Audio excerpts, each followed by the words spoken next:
Hi everyone, a very warm welcome to all of you to my YouTube channel the glimmer of hope. मैं सत्यम आज फिर आपके सामने हाजिर हूँ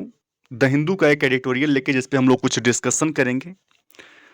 डिस्कशन स्टार्ट करने से पहले हर रोज की तरह मैं आज फिर आप सभी लोगों से गुजारिश करना चाहता हूँ, निवेदन करना चाहता हूँ कि जो कोई भी इस वीडियो को देख रहे हैं, कृपया वीडियो को लाइक करें, कमेंट करें, अपना राय दें। और जो कोई भी नए हैं इस चैनल को पे इस वीडियो को जो कोई भी नए लोग देख रहे हैं, कृपया चैनल को सब्सक्राइब करें। That will act as a support to मी,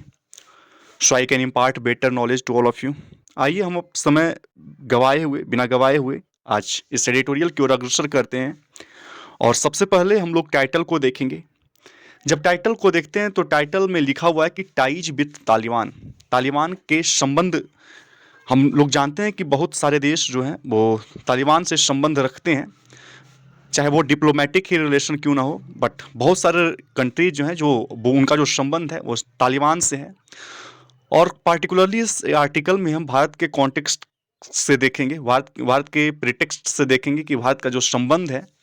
वो कैसा है और कैसा संबंध रखना चाहिए। क्योंकि तालिबान के द्वारा बहुत सारे ऐसे कठोर कदम उठाए गए हैं वहाँ के लोगों के लिए प्रति। सो इस सभी बातों को एक नज़र रखते हुए, एक नज़र देखते हुए भारतीय सरकार को यह सोचना चाहिए कि किस हद तक जो भारत का संबंध है वो उस तालिबानी कंट्री के प्रति, जो एक बहुत ही कठोर, एक बहुत ही कह सकते हैं कि एक ऐसा कदम उठाया जा रहा है वहाँ के लोगों के प्रति जो काफ़ी निंदनीय है। तो टाइज विद तालिबान पहला कॉन्टेक्स्ट जिसमें हम इस आर्टिकल को देखेंगे। दूसरा, on why India should stop engaging with the repressive regime, means एक ऐसा रिजाइम, एक ऐसा शासन जो बहुत ही क्या हो, ऑपरेसिव हो, जो बहुत ही दमनकारी हो। तो इंडिया को क्यों ऐसे, जो इंडिया एक डेमोक्रेटिक कंट्री है, एक डेमोक्रेसी को सपोर्ट करने वाला कंट्री है, तो India being a democratic country, the question here is why India should stop engaging with repressive regime. India को क्यों स्टॉप करना चाहिए, रोकना चाहिए कि वो टाइज रखे, वो संबंध रखे एक ऐसे रिजाइम से जो काफ़ी रिप्रेसिव हो अपने सिटीजन के प्रति। इसी कॉन्टेक्स्ट में हम इस एडिटोरियल को पढ़ेंगे, इस आर्टिकल को देखेंगे। आइए हम लोग पैराग्राफ टाइटल की ओर मूव करते हैं। पैराग्राफ टाइटल में लिखा हुआ है कि इंडिया मस्ट कर्टेल, इंडिया को क्या करना है, कर्टेल करना है, कम करना है, रिड्यूस करना है। किस चीज़ को कम करना है, तो जो इंगेजमेंट है इंडिया का, जो इन्वॉल्वमेंट है इंडिया का, और किसके साथ, तो विथ अफगानिस्तान के साथ। और कैसा है, एज लॉन्ग एज, कब तक उनको कर्टेल करना होगा, संबंध को कब तक कंट्रोल करके रखना होगा इंडिया को, जब तक रिप्रेसिव रिजाइम इन प्लेस है, जब तक वहाँ पे अफगानिस्तान में ऑपरेसिव रिजाइम मीन्स दमनकारी शासन वहाँ पे मौजूद है, तब तक क्या है, भारत को अफगानिस्तान के साथ संपर्क को कहीं ना कहीं सीमित करना होगा, कहीं ना कहीं कंट्रोल करना होगा। आइए हम लोग अब एक एक पैराग्राफ करके पढ़ते हैं। In its latest outrageous decision, हाल फिलहाल का जो तालिबान के द्वारा एक बहुत ही आउटरेजियस डिसीजन लिया गया, मतलब बहुत ही अपमानजनक, डिसग्रेसफुल डिसीजन लिया गया। और वो डिसीजन क्या था कि जो तालिबान रिजाइम है वो अनाउंस करता है, वो घोषणा करता है बैन,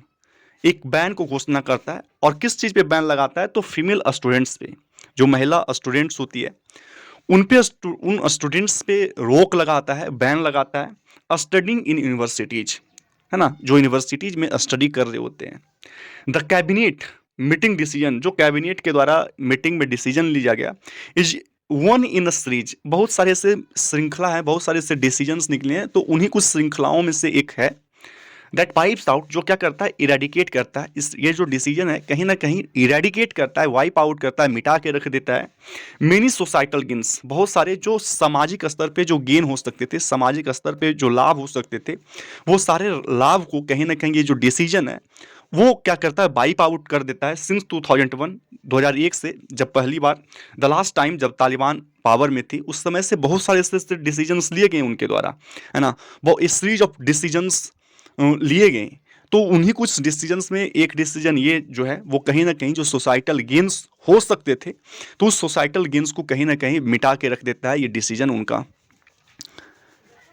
दिज डिक्रीज, ये जो कानून है, ये जो डिक्रीज है, इंक्लूड, क्या क्या इंक्लूड है इस कानून में, क्या क्या शामिल है जो डिसीजन लिया गया कैबिनेट के द्वारा,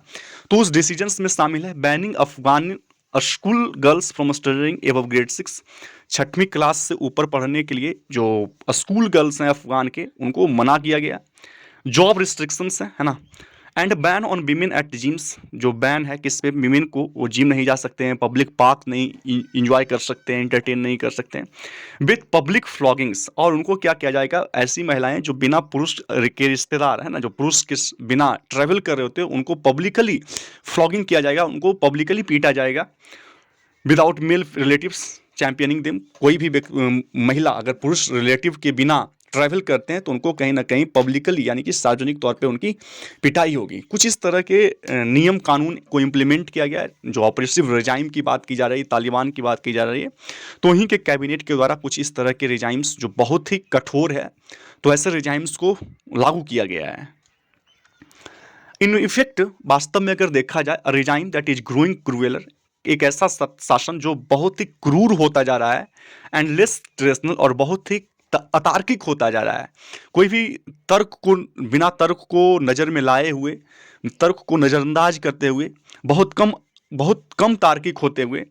डे बाई डे है ना, दिन प्रतिदिन, by each passing day wants about, तो क्या चाहता है कि about half the countries population, की पॉपुलेशन जो है कंट्री का, उसका आधा पॉपुलेशन वो क्या रहे, out of public site, means public के साइट से वो ओझल रहे, पब्लिक के नज़र में नहीं आए। ऐसा चाहना है, ऐसा इंटेंशन है वहाँ के रिजाइम का। Making the decision publicly and officially is the regime's way of thumbing its nose at the international community by reneging on promises made during the Doha talks including establishing an inclusive government. Making the decision public, इस तरह के decision, इस तरह के oppressive decisions को बनाना,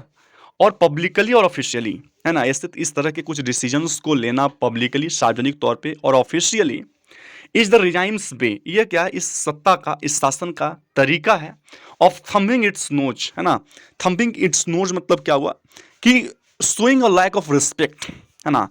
आप contempt को दिखा रहे होते हैं। इस तरह के डिसीजंस को लेकर उस ऑपरेसिव रिजाइम के द्वारा कहीं ना कहीं रिस्पेक्ट नहीं दिया जा रहा है। और रिस्पेक्ट किसको नहीं दिया जा रहा है, तो एट द इंटरनेशनल कम्युनिटी, है ना, जो इंटरनेशनल कम्युनिटी है, जो अंतर्राष्ट्रीय समुदाय है, उनको रिस्पेक्ट नहीं दिया जा रहा है। उनके बीच में जो टॉक्स हुई थी उसको रिस्पेक्ट नहीं दिया जा रहा है। बाई रेनिजिंग ऑन, है ना, बाई रेनिजिंग ऑन मतलब क्या हुआ, by renouncing, by abandoning on promises, जो प्रोमिसेस किए गए थे, जो वादे किए गए थे, उसको उससे मुकरते हुए मिड ड्यूरिंग, और वो वादे कब बनाए गए थे, तो जो दोहा का टॉक्स हुआ था उसमें जो वादे बनाए गए थे उसका अबाउंडन किया जा रहा है इस तरह के डिसीजंस लोग, इंक्लूडिंग, और उसमें क्या शामिल है, इस्टेब्लिशिंग एन इंक्लूसिव गवर्नमेंट, कि एक इंक्लूसिव गवर्नमेंट का स्थापना होगा। और कहीं ना कहीं इस इंक्लूसिव मीन्स व्हाट, मीन्स जो इंक्लूड करे all the services that is expected और रिक्वायर्ड, ऐसी सेवाएं जो रिक्वायर्ड हो, जो जरूरी हो, जैसा एक्सपेक्ट किया जाता है सिटीजन्स के द्वारा, तो ये सारे चीज़ों का कहीं ना कहीं अबांडन किया जा रहा होता है। और इस तरह के डिसीजन को पब्लिकली और ऑफिशियली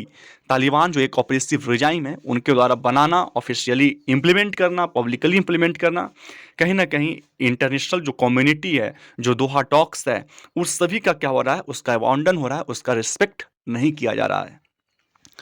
फिर क्या है कि द इंटरनेशनल कम्युनिटी, जो अंतर्राष्ट्रीय समुदाय है, must not review it's current policy, इनकी जो करेंट पॉलिसी है, जो हाल फिलहाल का जो नीति अपनाया जा रहा है, उनकी अपनी नीतियों को कहीं ना कहीं समीक्षा करने का जरूरत है। Towards the Taliban 2.0 regime, Taliban का जो 2.0 रिजाइम है, जो शासन है, और उनकी जो नीतियां हैं, इंटरनेशनल कम्युनिटी को कहीं ना कहीं एक बार फिर से रिव्यू करने का, एक बार फिर से मूल्यांकन करने का, असेस करने का जरूरत है। While no country recognizes the Taliban officially, हालांकि कोई भी कंट्री जो है तालिबान को मान्यता नहीं प्राप्त करता है ऑफिशियली, मेनी ओपनली इंगेज, बहुत सारे ऐसे भी कंट्री है जो ओपनली, है ना, स्पष्ट रूप से इंगेज होते हैं, इन्वॉल्व होते हैं उस रिजाइम के साथ, उस रिजाइम के लीडर्स के साथ, मोर देन अ डजन, है ना, लगभग डजन से ज़्यादा, जिसमें इंडिया भी शामिल है, हैव डिप्लोमेटिक मिशंस, उनके अपनी अपनी कुछ डिप्लोमेटिक रिलेशंस हैं, कुछ डिप्लोमेटिक मिशंस हैं, जिसके कारण वो तालिबान जो एक ऑपरेटिव रिजाइम है उनके साथ उनका संबंध होता है, उनके साथ उनका टाई होता है। फिर क्या है कि दो government has sought to explain, government ने अटेम्प्ट किया है, साउट किया है कि वो एक्सप्लेन करे, वो बताए इट्स डिसीजन, इनका जो डिसीजन है to go back into Afghanistan, Afghanistan जाने का and to even meet with prime ministers, और यहाँ तक कि उनका जो डिसीजन है कि वो मीट करेंगे मिनिस्टर्स के साथ, जैसे सजाजुद्दीन हक्कानी से, हु वर रिस्पॉन्सिबल, एक ऐसे मिनिस्टर से मिलने का डिसीजन है जो रिस्पॉन्सिबल रहे हैं, जो अकाउंटेबल रहे हैं, जो जिम्मेदार रहे हैं अटैक्स और किलिंग्स इन इंडियन मिशंस, है ना, इंडिया की जो मिशंस हैं, एट इंडियन मिशंस, इंडिया की जो मिशंस थी अटैक करने का, किल करने का, उस मिशंस में कहीं ना कहीं उनकी अकाउंटेबिलिटी थी। और वैसे मिनिस्टर्स से जो डिसीजन लिया गया है उससे उनसे मिलने का, अफगानिस्तान जाने का, तो कहीं ना कहीं इन डिसीजंस को एक्सप्लेन करना होगा, बताना होगा एज प्रैग्मेटिक पॉलिसी, एक प्रैग्मेटिक, एक व्यवहारिक पॉलिसी की तरह, ताकि इंश्योर कर सके, ताकि ऐसे सुनिश्चित किया जा सके इंडिया की सिक्योरिटी को, इंडिया की सुरक्षा को, और the smooth delivery of aid, और सहायता का जो स्मूथ डिलीवरी हो, बहुत ही आसानी से जो डिलीवरी होता है, जो आवागमन होता है सहायता का, तो उसको, इस चीज़ को इंश्योर करना होगा, सुनिश्चित करना होगा। इनफैक्ट अगर वास्तव में देखा जाए, these policies have only made it more comfortable for the Taliban. इस तरह की जो पॉलिसी हैं, इस तरह के कुछ नीति जो है, कहीं ना कहीं आखिरकार अगर देखा जाए तो तालिबान के लिए इस बात को आसान कर दिया है, इस उनको उनको ज़्यादा कंफर्ट जोन में रख देता है तालिबान को, इस तरह के कुछ डिसीजंस इंडिया के द्वारा लेना या फिर कोई भी अन्य कंट्री के द्वारा लेना, टू कंटिन्यू टू रूल, ताकि वो क्या करें, कंटिन्यू कर सकें रूल करना, तालिबान में एक ऑपरेशर की तरह रूल करना, while giving shelter to terrorist organizations including those that target India। जबकि बहुत टेररिस्ट को शेल्टर भी दिया जाता है तालिबान के द्वारा, खास करके those that target India, particularly जो इंडिया को टारगेट करते हैं, इंडिया में अटैक्स करना उनका मिशन होता है, और इस तरह के टेररिस्ट को कहीं ना कहीं शेल्टर दिया जाता है अफगानिस्तान में। तो कहीं ना कहीं इस तरह की जो पॉलिसीज़ हैं इंडिया के द्वारा या फिर कोई भी अन्य कंट्री के द्वारा, जो चाहते हैं उनके साथ टाई अप करें, उनके साथ संबंध बनाएं, है ना, अपने डिप्लोमेटिक मिशंस के कारण, तो इस तरह के कारनामे, इस तरह के जो अंजाम है, कहीं ना कहीं पॉलिसी को रिव्यू करने की ज़रूरत है। फिर क्या हुआ कि इन एडिशन, और क्या है कि न्यू दिल्ली का जो डिसीजन है टू कैंसिल ऑल वीजाज, जो पासपोर्ट्स बनाए जाते हैं, जो वीज़ा बनाए जाते हैं, उस सभी को रद्द करने का, टू अफगान्स, है ना, हर्ट फीमेल स्टूडेंट, ये सबसे ज़्यादा आघात किसको पहुंचा है, जो फीमेल स्टूडेंट्स हैं, जो चाहते हैं इंडियन में कि education in India the most, है ना, जो इंडिया में एजुकेशन प्राप्त करना चाहते हैं, तो न्यू दिल्ली का जो डिसीजन है कि वो वीज़ा को रद्द करेंगे, पासपोर्ट को रद्द करेंगे, तो सबसे ज़्यादा इस डिसीजन से जो आघात पहुंचा है वो स्टूडेंट्स को पहुंचा, जो चाहते हैं कि वो इंडिया में जाकर एजुकेशन को गेन करें। इंस्टीड ऑफ प्लीडिंग हेल्पलेसनेस, है ना, जो हेल्पलेसनेस है ना, मीन्स असहायता की जो याचना करने के बजाय, है ना, आप प्लीड कर रहे हैं हेल्पलेसनेस की, तो उसके बजाय there is much that global community, बहुत ऐसे काम हैं, बहुत ऐसी चीज़ें हैं जो ग्लोबल कम्युनिटी, जो वैश्विक समुदाय, जो अंतर्राष्ट्रीय लेवल पे किया जा सकता है, वो कर सकते हैं। एक्नोलेजिंग दैट, एक्सेप्ट करना होगा, एक्नोलेज करना होगा, आइडेंटिफाई करना होगा विमेंस राइट्स, है ना, अफगानिस्तान के जो विमेंस हैं उनके राइट्स को एक्नोलेज करना होगा, are at the core of the issue. और इस सारे मुद्दे, बहुत सारे ऐसे मुद्दे हैं जिसको सुलझाना है, बट विमेंस राइट्स को आइडेंटिफाई करना, एक्नोलेज करना, ये कोर, सबसे बेसिक मुद्दा रहेगा विद द तालिबान के साथ, and not just desirable outcome that is optional in Afghanistan future, और न केवल एक डिजायरेबल आउटकम, है ना, डिजायरेबल आउटकम नहीं, जो अफगानिस्तान के अगर फ्यूचर से देखा जाए तो वो क्या है, एक ऑप्शनल है ना। तो डिजायरेबल परिणाम जो अफगानिस्तान के फ्यूचर में वैकल्पिक है, तो सिर्फ उसी को नहीं देखना है, बल्कि जो विमेन है, विमेन के राइट को एक्सेप्ट करना, है ना, उसको एक्नॉलेज करना, this should be the core principle, this should be the core issue, है ना। If it must curtail engagement with the Taliban which depends on external assistance, we know very well कि अफगानिस्तान जो है कहीं ना कहीं एक्सटर्नल असिस्टेंस पे डिपेंड करना है, बाहरी सहायतों पे डिपेंड करता है, to run its government structure, अपनी सरकार की जो स्ट्रक्चर्स हैं, जो ढांचे हैं, तो उन स्ट्रक्चर्स को रन करने के लिए कहीं ना कहीं वो क्या करता है, एक्सटर्नल असिस्टेंस चाहता है ना, बाहरी सहायता पे डिपेंडेंट होता है। तो कहीं ना कहीं अगर इंगेजमेंट कम हुआ, बाहरी देशों का इंगेजमेंट कम हुआ, तो कहीं ना कहीं वो परेशानी में पड़ सकता है। Leading Nations should also create platforms, जो लीडिंग नेशंस हैं उनको कहीं ना कहीं एक ऐसा प्लेटफॉर्म क्रिएट करना चाहिए अफगानिस्तान के बाहर, किसके लिए, तो for non Taliban Afghan leaders, वैसे लीडर्स के लिए जो नॉन तालिबान अफगान लीडर्स हैं, पार्टिकुलरली वीमेन, खास करके महिलाओं के लिए, हु हैड बीन इलेक्टेड, जिनको चुना गया था इन द पास्ट में, टू रीग्रुप, किस लिए चुना गया था? ताकि वो रिग्रुप करें, संगठित करें, पुनः ऑर्गेनाइज करें और वॉइस करें और आवाज़ उठाएं। एन अल्टरनेटिव विजन, एक वैकल्पिक विजन के लिए आवाज़ उठाएं। तो the dark one the Taliban seems, है ना, जो अंधेरे में तालिबान को रखे हुए है, तो उसके लिए एक वैकल्पिक रास्ता दिखाएं, एक विजन दिखाएं। Set the thrusting the country into, है ना, जो Taliban seems sit at thrusting the country into, जिसमें तालिबान जो है एक ऐसे अंधेरे में प्रतीत कर रहा है, प्रोजेक्ट कर रहा है अपने कंट्री को,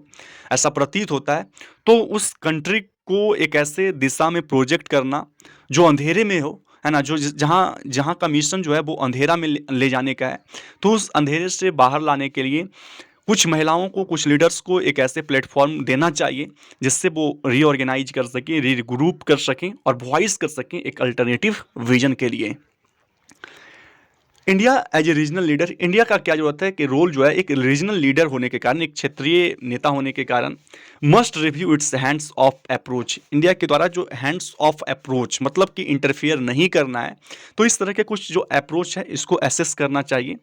to the people of Afghanistan, है ना, अफगानिस्तान के लोगों के लिए, who have clearly suffered many deprivation, जो पहले ही बहुत सारी डिप्राइवेशन, उनको बहुत सारी चीज़ों से, उनके राइट्स से उनको वंचित रखा गया है, बहुत सारी चीज़ों से उनको वंचित रखा गया है। तो particularly for the people of Afghanistan, उनके लिए इंडिया की जो पॉलिसी है, हैंड्स ऑफ की जो पॉलिसी है, उस पॉलिसी को कहीं ना कहीं रिव्यू करने की ज़रूरत है। Lofty words at the United Nations security council, बहुत सारे जो बुलंद शब्द, है ना, जो बोले जाते हैं, बहुत सारे जो लॉफ्टी, है ना, शब्द बोले जाते हैं यूनाइटेड नेशंस सिक्योरिटी काउंसिल में और दूसरे इंटरनेशनल फोरम में, है ना, हैव डन वेरी लिटल, तो बोलने से बहुत कम कुछ हुआ है। टू एलिविएट दोज हार्डशिप्स, उस हार्डशिप्स को उठकर, कठिनाइयों को कम करने में। And even least to further India's interest और goodwill amongst the people that it has historically been seen as a good friend to, और even less to further India's interest, और यहाँ तक कि इंडिया के इंटरेस्ट में, है ना, इंडिया के हित में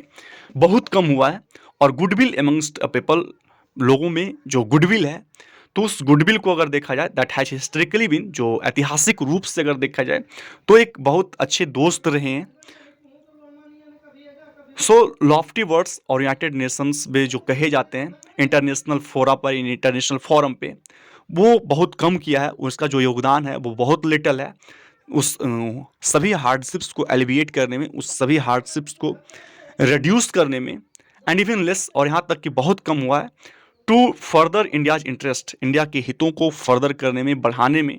और गुडविल, और जो गुडविल है, जो गुडविल मीन्स व्हाट, जो दूसरे के प्रति जो अच्छा होने की जो भावना है, तो उसको भी एमंगस्ट पीपल, एक ऐसे पीपल के बीच में, that it has historically been, जो ऐतिहासिक रूप से क्या रहे हैं, बहुत एक ऐतिहासिक रूप से बहुत अच्छे दोस्त रहे हैं। So this is the end of this very article, और एंड आई होप कि आपको ये आर्टिकल समझ में आया होगा। The essence, the very gist of this very article is clear कि जो तालिबान है वो एक रिप्रेसिव रिजाइम को अंजाम दिया है, एक रिप्रेसिव रिजाइम का यूज कर रहा है, और वो अपने सिटीजन्स पे, अफगानिस्तान के लोगों को ऐसे लॉ को इम्प्लीमेंट किया है वहाँ पे, जहाँ पे लोगों को उनके राइट्स से और उनको बहुत सारी चीज़ों से उनको डिप्राइव रखा जाता है। The most important thing is that what other जो लीडिंग नेशंस हैं वो क्या कर सकते हैं। तो तालिबान से कहीं ना कहीं जो अफगानिस्तान है उन वहाँ से इंगेजमेंट को कम करना होगा, एंड पार्टिकुलरली इंडिया जो एक रीजनल कंट्री है, तो इनके भी जो पॉलिसीज हैं उनको कहीं ना कहीं एसेस करना होगा, उसको रिव्यू करना होगा, ताकि जो इंगेजमेंट है वो एक लिमिट में हो सके, कंट्रोल में रह सके। सो तब तक, क्योंकि हम लोग जानते हैं कि तालिबान जो है एक शेल्टर रहा है टेररिस्ट ग्रुप का, जो पार्टिकुलरली उस टेररिस्ट ग्रुप का जो मिशन होता है, जो मोटिव होता है इंडिया पे अटैक करना, तो वैसे लोगों के साथ रिलेशंस बना कर रखना, that would not be good for India, for the security of India. So this is the essence of this very article. फिर हम लोग कल मिलते हैं, तब तक के लिए धन्यवाद। Have a nice day and bye bye all of you.